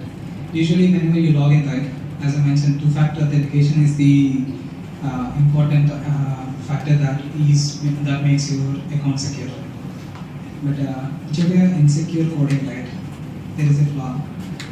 Usually, we log in, we enter email ID, we get an OTP, we enter the OTP, it will validate and it will say whether it's a success or not. But what happened is that, in the response after entering the OTP, the server will respond whether it's a success or failure. It is just sending a success message instead of sending the unique tokens like JWT tokens or cookies. It is just saying the message success, nothing else. So using the burp server, you can manipulate the request. Burp server is like a proxy that will act between your laptop browser and the server. So you will stop the traffic in between, and then you can manipulate it. You can test it. Even in the professional servicing, right? That's how the application testing will be performed. So I just modified the success failure to success and was able to log in. You don't do it. You should not do it actually. But there are programs like official bug disclosure programs. Those are called. So as a responsible citizens, we will perform testing, and then we will create a report, and then we will submit those to the companies. That's called bug disclosure programs. Or people call it as bug bounty programs. So we submit the report to them, they will validate, and if they have the problem with that, they will award the researcher who submitted the vulnerability if it's a valid one. There are many companies who is running these programs as well, like Bugcrowd, HackerRank, and all. So different organizations like Google or Microsoft, Facebook, they will be their clients, and security researchers, independent security researchers like us will create an account in it, test the scope, and then submit the reports. And if it's a valid one, based on the criticality, they will award you either a certificate or goodies or some X number of amount, or even they can they will name you in their website and saying that this particular individual independent researcher has helped us in resolving such vulnerability, something like that. So that's what bug disclosure program. We will be, at the end, we will talk about all this as well. Since it's starting.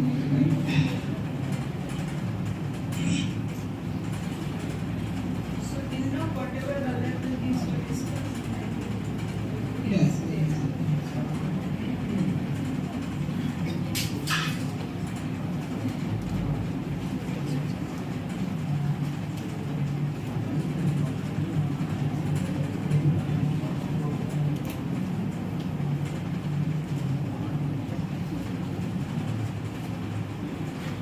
It's still running, but we can see some of the vulnerabilities that were discovered in it. We have 3 meaning findings and a few more info level findings. If you see, there is a vulnerability saying that web application potentially vulnerable to clickjacking. So clickjacking is a vulnerability where an attacker will send you a link it will look like exactly the website, or it will just an empty link. You will just click on it.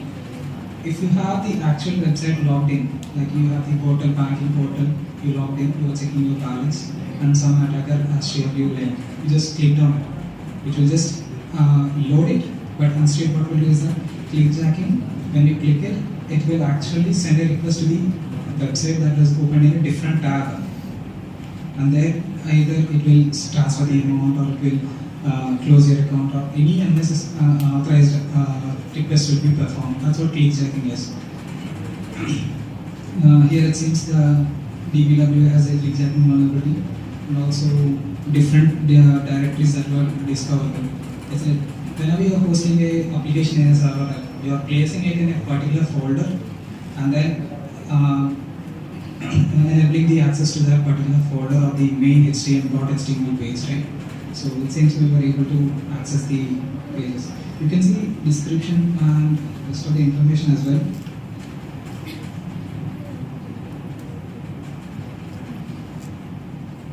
So these are the pages that we were able to see. The scanner will give all the information. What was the pages that we found on the basic information? What is the vulnerability description? What is the solution that we need to implement? Also, any additional information as well. See on the right side, you can see right. We have the data from NVIDIA as well. It shows the basic risk score. We do have different versions. So you see version 3. Previously, when it started, version 2, version 3, and version 3. So version 2 and version 3. Right now, we are using version 3. That's the latest one. The base score is 5.3. So it's considered as a medium finding.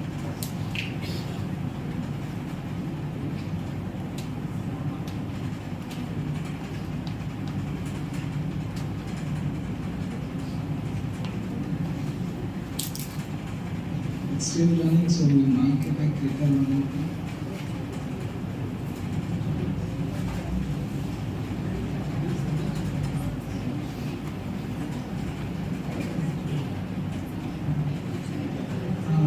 You might also get a doubt. We are just using a scanner to find all the vulnerabilities. So, what is pen testing or penetration testing? We are just using scanner to find it, but how we actually find it if we do manually. So, penetration testing is a process that we manually do using different tools to detect, to find different vulnerabilities. It's not just about finding vulnerabilities, it's about manipulating those and coming with a pathway to access the server or hack the entire thing. That's what penetration testing is. All you need when you want to hack is a single vulnerability that can let you in. But when it comes to vulnerability management, right, from a defense perspective, we need to secure the entire organization's assets. So we need to address all the vulnerabilities. So with the pen testing, we won't be able to detect all the findings, right? Because we are doing it manually. It needs manpower, it needs time-consuming processes and all. So we use these scanners.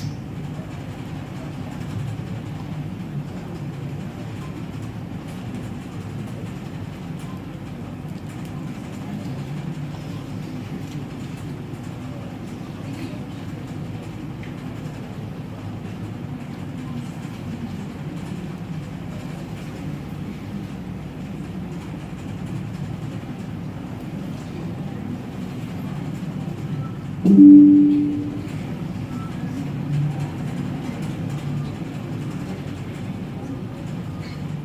in your company, what are the things, what are the tools that you have? We use too many tools, man. Like we use the Nessus Professional, we use Qualys VMDR, we use the obviously the normal open source tools like Nuclei, Mapware, Byshark, everything, and then the vulnerability management platforms like Ivanti, Lawrence, and all. So these people want to become consultants or freelance in security. What are the things they need to have? So if you want to get a freelance security researcher, there are multiple ways to become one. But the main factor is that in which way you want to go. Whether you want to do pen testing, or you want to do strategic cybersecurity, or you want to do compliance related. So depending on that, there will be different topics that you need to learn and get certified. So like which of these chosen will give them some projects right there in campus.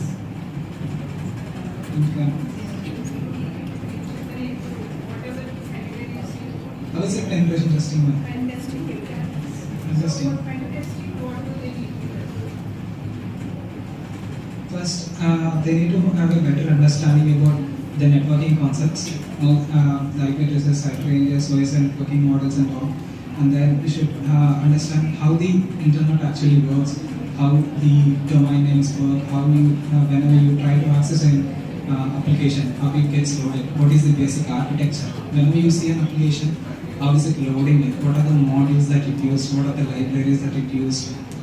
It's called, the first step of penetration testing is reconnaissance. It's about gathering information about the application that you are trying to test. Obviously, you guys develop some application that you projected. After developing, try to do testing on it. You test every module in it. There are, learn about the vulnerabilities that are probably there, like OWASP top 10. That's the important thing, open web application security thing.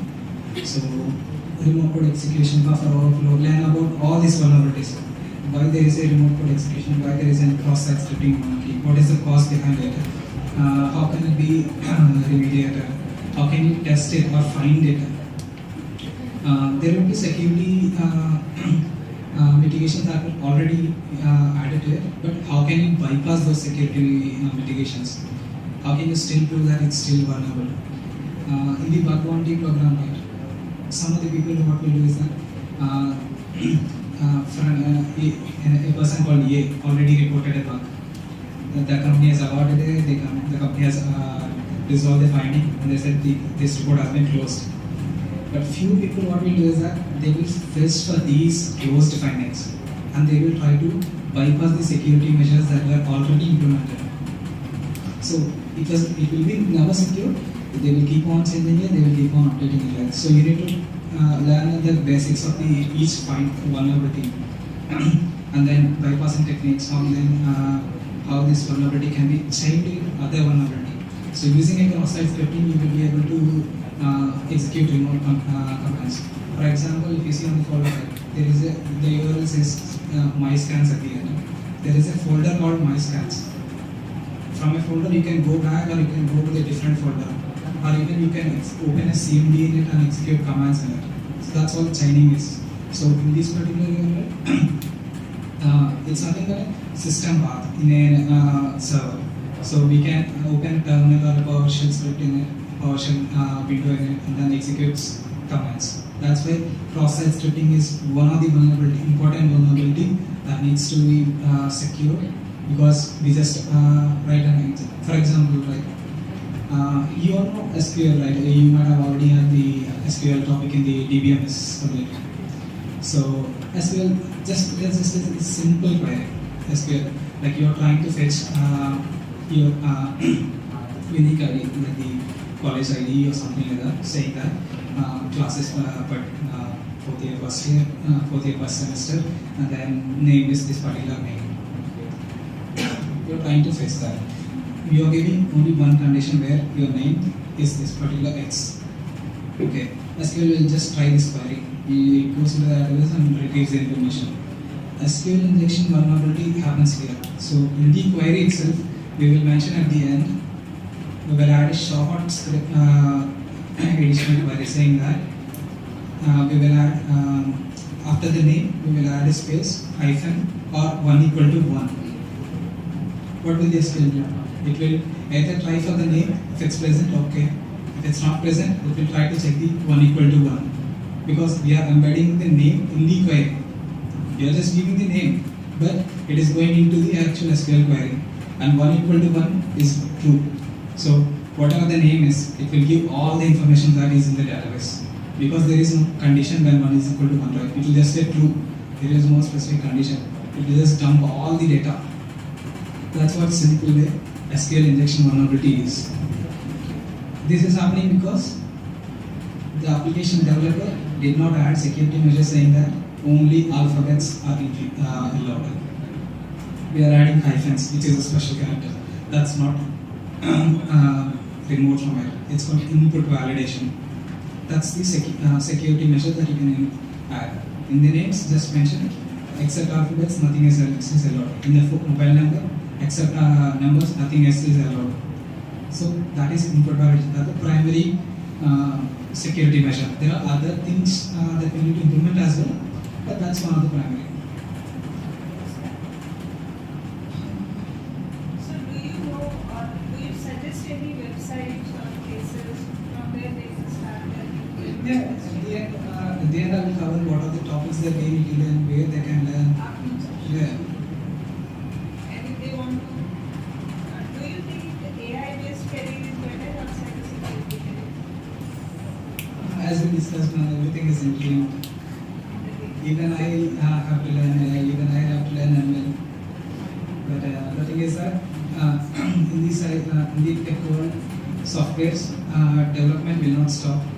AI usage will not stop. Data will not stop. Cybersecurity will not stop. Everything is interlinked and everything will have their own career. But cybersecurity is associated with everything. We need to secure AI, we need to secure data, we need to secure systems.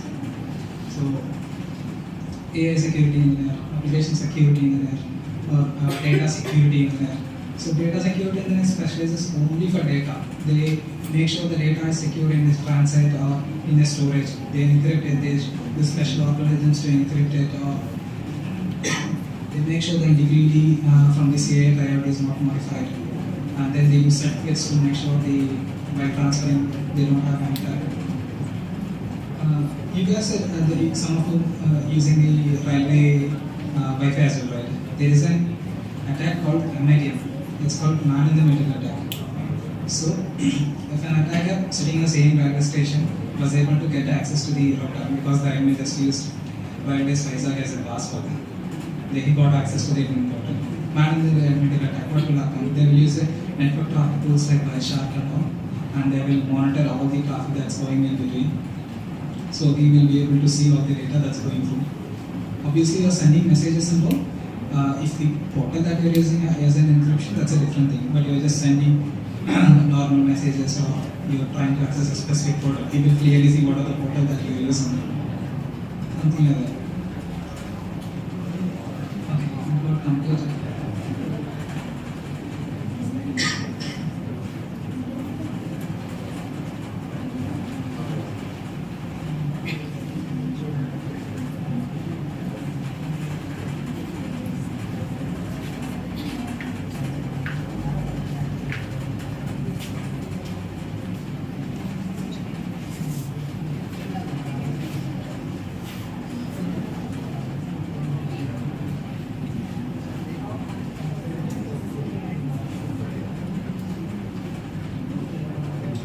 You don't have any critical vulnerabilities, it seems.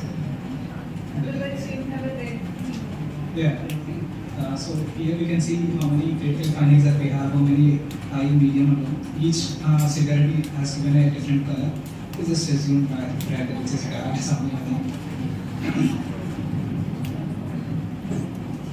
And few of the information are from the NSA saying that what are the ports that you detected. So it says port 80, which is the TCP port was found open. Usually whenever there is a port like FTP, file transfer protocol is open, it's not allowed. So it will say at least a medium file for that. But TCP it will not say anything. And ports like SSH or RDP, which public development should not have access to, those ports are considered as critical.